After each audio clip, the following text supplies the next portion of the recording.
Hello students और my listener. आज मैं एक जो टॉपिक डिस्कस करने वाला हूँ ना, बिल्कुल रिसेंटली जो बच्चों को प्रॉब्लम आ रही है, पहले भी आती थी लेकिन अब लगभग 2 साल, सवा 2 साल लॉकडाउन के बाद की प्रॉब्लम मैं डिस्कस कर रहा हूँ। सवा 2 साल बच्चा ऑनलाइन पढ़ा है। अब वो कितना पढ़ा है, कैसा पढ़ा है, किस स्टेटस में पढ़ा है, वो आपको मालूम है। बहुत सारे बच्चे तो लेटे हुए गणेश जी की तरह से नीचे फोम वाले गद्दे उसके ऊपर बैठ के पढ़ते थे। आज उनको फट्टे पे बिठाया जाता है तो उनके साथ बड़ी प्रॉब्लम आती है। तो कहने का मतलब ये है कि प्रॉब्लम सिर्फ बैठने की नहीं है, प्रॉब्लम आ रही है इक्विलिब्रियम बनाने की, प्रॉब्लम आ रही है बैलेंस बनाने की। किस चीज़ में प्रॉब्लम आ रही है बैलेंस बनाने की? ट्यूशन और स्कूल के अंदर। मैं काफ़ी दिनों से ये सोच रहा था, काफ़ी प्रॉब्लम मैं फेस कर रहा था बच्चों के साथ। कुछ बच्चे बोल देते हैं, कुछ बच्चे नहीं बोलते हैं। जो नहीं बोल पा रहे हैं वो ज़्यादा परेशान है, बोल रहे हैं तो वो तो अपनी भड़ास निकाल लेते हैं, लेकिन कई बच्चे नहीं बोल पा रहे, वो धीरे धीरे मायूस होते जा रहे, ख़त्म होते जा रहे हैं। वो सोच रहे क्या हो रहा है ये, क्योंकि अब जैसे जो बच्चा 9th में आ रहा है या जो बच्चा 11th में आ रहा है, वो 2 साल खेल के आया। अब वो समझ नहीं आ रहा कि ट्यूशन के अंदर अलग चैप्टर चल रहा है, स्कूल के अंदर अलग चैप्टर चल रहा है। ट्यूशन वाला अलग प्रेशर बना रहा है, स्कूल वाला अलग प्रेशर बना रहा है। तो किसका प्रेशर कैसे झेलना है उसको नहीं पता चल रहा। आज मैं बताऊंगा, आज मैं बताने वाला हूं आपको कि ये प्रेशर आपको कैसे रिलीज़ करना है, कैसे झेलना है। ये पेरेंट्स के लिए भी बड़ा ज़रूरी है। मैं ये नहीं कह रहा कि मैं बहुत बड़ा एक्सपर्ट हूँ, लेकिन मैं आपको सिर्फ और सिर्फ जो मेरी परिस्थितियाँ, एक्सपीरियंस है उसको शेयर करने की बात कर रहा हूँ। तो इसलिए स्टूडेंट्स और पेरेंट्स बड़े ध्यान से सुनिए कि आप किस तरह से इन परेशानी से निकल सकते हैं। अदरवाइज़ धीरे धीरे दलदल में फंस जाएंगे, कभी पता भी नहीं चलेगा कि कब दलदल के अंदर आप फंस गए, और उस समय वापस आना जरूरी नहीं होगा। तो मेरी वीडियो को बड़े ध्यान से लास्ट तक देखना है। करियर एंड मोटिवेशन चैनल जो हमारा है, जो यूट्यूब के ऊपर है, न्यूटन कॉलेज 1991, और इंस्टा का जो पेज है करियर एंड मोटिवेशन, वो भी आपको इसके ऊपर ये हमारी पोस्ट मिलेगी, और यूट्यूब पे तो डली रही है। तो हमारे चैनल को ज़रूर शेयर एंड सब्सक्राइब करिए। आज मैं आपको बताने जा रहा हूँ, उसको ध्यान से सुनना है। ये पेरेंटिंग टिप भी है। अब स्कूल में और ट्यूशन में अलग अलग चैप्टर चल रहा है, अलग अलग प्रेशर बना हुआ है। तो देखिए, मैं एज ए ट्यूशन टीचर ये नहीं कह रहा, मैं एज ए एक्सपीरियंस्ड अपने एक्सपीरियंस के हिसाब से बता रहा हूँ। तो देखो बच्चों, सबसे पहले आपने प्रेफरेंस ट्यूशन को देनी है। मैं स्कूल टीचर से नाराज़ नहीं हूँ, मैं किसी को ये नहीं कह रहा कि किसी की इंसल्ट कर रहा हूँ। मेरी अपनी फीलिंग्स हो सकती हैं, ये मेरी अपनी जानकारी हो सकती है। तो ये ज़रूरी नहीं है कि आपको मैं किसी को हर्ट कर रहा हूँ, ठीक है। जैसे वो फिल्मों में लिखा होता है ना कि भाई ये डिस्क्लेमर, कि भाई ये जो प्रॉब्लम है ये मेरे अपने विचार हैं, किसी के साथ अगर मैच हो रहे हैं, किसी के साथ मैच नहीं हो रहे हैं, तो उसको एक कॉन्सिडेंटल मानकर छोड़ देना, ठीक है जी। तो ट्यूशन पे आपने सबसे पहले फोकस करना है। मैं ये नहीं कह रहा कि स्कूल को हटा दीजिए, मेरी बात सुननी है ध्यान से लास्ट तक। सबसे पहले आपने ट्यूशन पे फोकस करना है। ट्यूशन टीचर ने क्या कराया है उसको देखिए। अब कैसे देखना है? जैसे आपकी क्लास ट्यूसडे को होती है, मान लो 4 से 5, तो ट्यूसडे को आपने 4 से 5 क्लास ली, आप घर गए, 15 मिनट 20 मिनट बैठकर आपने आराम करना, रिलैक्स हो जाइए। वो जो आप पढ़ के आए हैं, अब क्या पढ़ के आए क्या नहीं वो अलग बात है, लेकिन उसको रिलैक्स हो जाइए। अब जब 10 15 20 मिनट हो जाते हैं, अब आपको लगता है मैं सही स्थिति में हूँ, आधा घंटा, जो भी आपका बॉडी का अपना अपना, देखिए सबका एक शेड्यूल होता है कि कितनी देर में आप रिलैक्स हो जाते हैं, कितनी देर में दोबारा से मोटिवेट हो जाते हैं कि मैं उसको आगे दोबारा पढ़ने के लिए तैयार हूँ। तो जैसे ही मान लो 5, साढ़े पाँच बजे तक आपने अपने आप को तैयार कर लिया, घर पहुँच कर 5:45 तक तैयार कर लिया, आप सबसे पहले ट्यूशन वाला रजिस्टर उठाइए।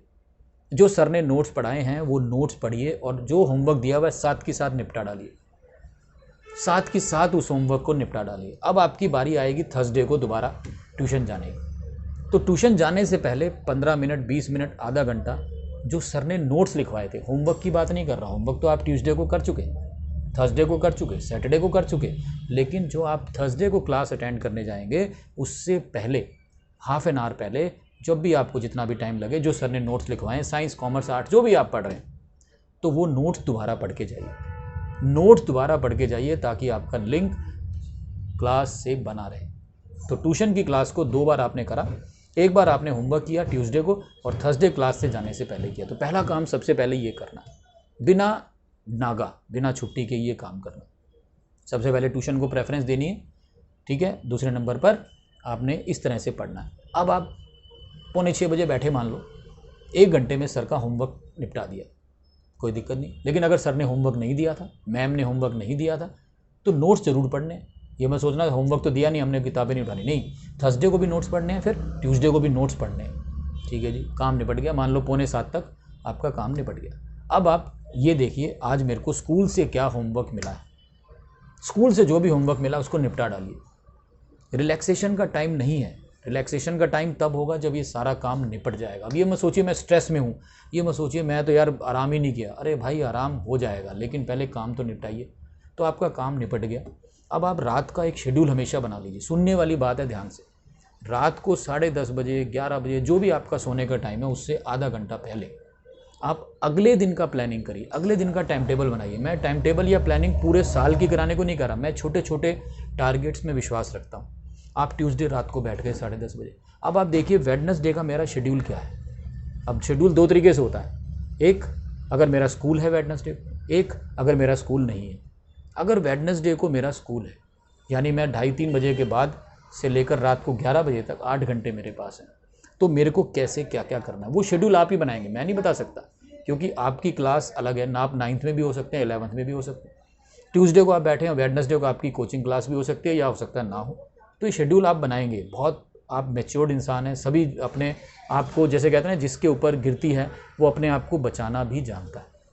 तो आप ट्यूसडे रात को बैठिए, ट्यूसडे रात को बैठ के वेडनेसडे का टाइम टेबल बनाइए। टाइम टेबल का मतलब हमेशा ध्यान रखना ये नहीं होता 4 से 5 क्या करूँगा, 5 से 6 क्या करूँगा, 6 से 7 क्या करूँगा, 7 से 8 करूँगा। ऐसे टाइम टेबल कभी नहीं चलते हैं। टाइम टेबल कौन से चलते हैं कि ट्यूसडे को मैं बैठ गया और वेडनेसडे मेरे पास रात मैं 3 बजे जब 2:30 बजे पहुँच रहा हूँ घर पे, आधा पौना घंटा आराम करने के बाद 3 से 11 बजे तक मेरे पास 8 घंटे हैं। मैं 3 घंटे आराम करूँगा, मैं 4 घंटे आराम करूँगा, वो आपके ऊपर है, जितना आराम करोगे उस हिसाब से होगा। अब आपके पास 4 घंटे बचे, 3 घंटे आराम करने के बाद भी 4, 4.5, 5 घंटे अगर आपके पास बचते हैं तो आप अपने सब्जेक्ट को उसमें बाइफिकेट करिए। 1 घंटा मैं मैथ्स पढ़ूंगा, 1 घंटा मैं इंग्लिश पढ़ूंगा, 1 घंटा मैं SST पढ़ूंगा अगर आप 9th-10th के स्टूडेंट हैं, 1 घंटा मैं अकाउंट्स पढ़ूंगा अगर आप 11th-12th के स्टूडेंट्स हैं, 1 घंटा मैं फिजिक्स पढ़ूंगा अगर आपकी उस दिन ट्यूशन नहीं है। बात समझ में आई? उस दिन अगर आपकी ट्यूशन नहीं है तो ऐसे सब्जेक्ट को अपने आप बांट लीजिए।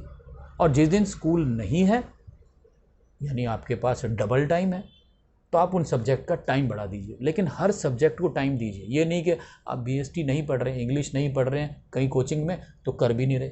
9th-10th के स्टूडेंट है, SST नहीं पढ़ रहे हैं, अगर आप हिंदी नहीं पढ़ रहे हैं उसको टाइम ही नहीं दे रहे। जब एग्ज़ाम आ रहे हैं, यूनिट टेस्ट आ रहे हैं तब आप पढ़ रहे, नहीं, ऐसा नहीं होना चाहिए, ऐसा बिल्कुल भी नहीं होना चाहिए। आप हर सब्जेक्ट को टाइम दीजिए, 1 घंटा दीजिए। आपकी इंग्लिश बहुत स्ट्रॉन्ग है, मेरे को मालूम है इंडियंस की इंग्लिश बड़ी स्ट्रॉन्ग होती है। मैं बच्चों को भी यही बोलता हूँ कि वो इंग्लिश के साथ ऐसा बिहेव करते हैं जैसा अंग्रेज़ों के साथ करना चाहिए था। उन्होंने 200 साल हमारे पर राज किया। हमारे को तो इंग्लिश आती है सर, 2 दिन की छुट्टियाँ होंगी ना हम तो इंग्लिश ऐसे कर लेंगे, और इंग्लिश करने के चक्कर में कुछ भी मार्क्स नहीं लेके आते, जबकि बेस्ट 4 में जुड़ती है। तो इसलिए बहुत सारे सब्जेक्ट को हम ठंडे बस्ते में डाल देते हैं। नहीं, ठंडे बस्ते में नहीं डालना है, उसको करना है। तो आप टाइम टेबल बनाइए, टाइम टेबल अगले दिन का प्लानिंग करिए, अगले दिन की छोटे छोटे टाइम टेबल बनाइए।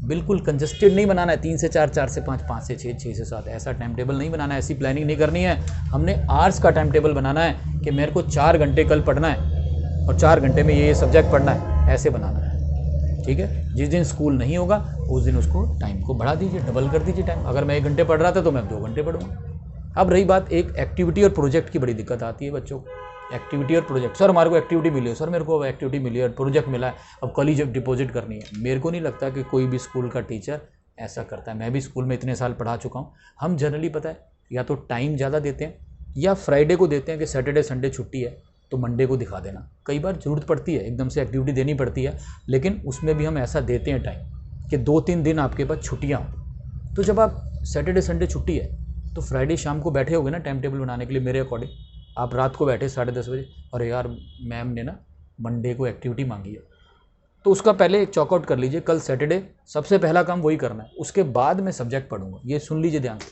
एक्टिविटी या प्रोजेक्ट पहले होगा। क्यों? क्योंकि आप जितना उसको लटकाते जाओगे ना, और फिर मैम जब उसके आपके ऊपर प्रेशर बनाएगी, उस दिन आपका सारा ट्यूशन मिस हो जाएगा कि मैं तो ट्यूशन भी नहीं जाऊँगा। आप घर में ऐसा माहौल बना लेते हैं कि मम्मी मेरे को ना कल ही प्रोजेक्ट देना, और मम्मियों को पता नहीं होता कि प्रोजेक्ट तो बेटे को 10 दिन पहले मिला था।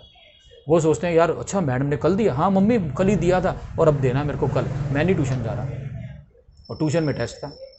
तो मतलब आपने कितना बड़ा क्राइम कर दिया। एक तो क्लास मिस करी, टेस्ट मिस किया, और उसके बाद मम्मी को झूठ भी बोल दिया और मम्मी मान जाती। तो ये हमेशा ध्यान रखिए, पेरेंट्स के लिए बताता हूँ कि कोई भी टीचर ऐसा नहीं करता है कि गन रख के, हम कोई चोर चक्कर नहीं है, हम कोई डकैत नहीं है कि हम जो है यहाँ पे बंदूक रख के किसी बच्चे से काम कराते हैं। हमारे को भी मालूम है कि बच्चे के पास कितना टाइम है, तो वो टाइम देता है। बात समझ में आ रही है मेरी? वो टाइम देता है, लेकिन बच्चा हमारा गोलमाल कर जाता है। तो आप फ्राइडे रात को बैठिए, मंडे का आपने देखा कि जी मेरे को एक एक्टिविटी मिली थी भाई, जब आप फ्राइडे को बैठे तो आपने देखा ना कि मेरे को स्कूल से क्या होमवर्क मिला है। अब होमवर्क तो आपने निपटा दिया, लेकिन एक्टिविटी भी तो मिली थी। उस एक्टिविटी को सैटरडे को सबसे पहले वो निपटा दीजिए, फिर उसके बाद उसी हिसाब से अपना टाइम टेबल बनाइए। अगर आपको एक्टिविटी में 4 घंटे लगने हैं तो समझो आज स्कूल था, आप ये समझिए ना आज स्कूल था, तो वो एक्टिविटी निपटा दिया। और आपका जो मैंने कह रहा ना, जिस दिन छुट्टी है उस दिन आपने टाइम टेबल को डबल करना है, उस दिन डबल मत करिए, आप सिंगल टाइम टेबल रखिए। जैसे आपका थर्सडे का टाइम टेबल था वैसे वेडनेसडे का टाइम टेबल था, वैसे टाइम टेबल को सिंगल रखिए।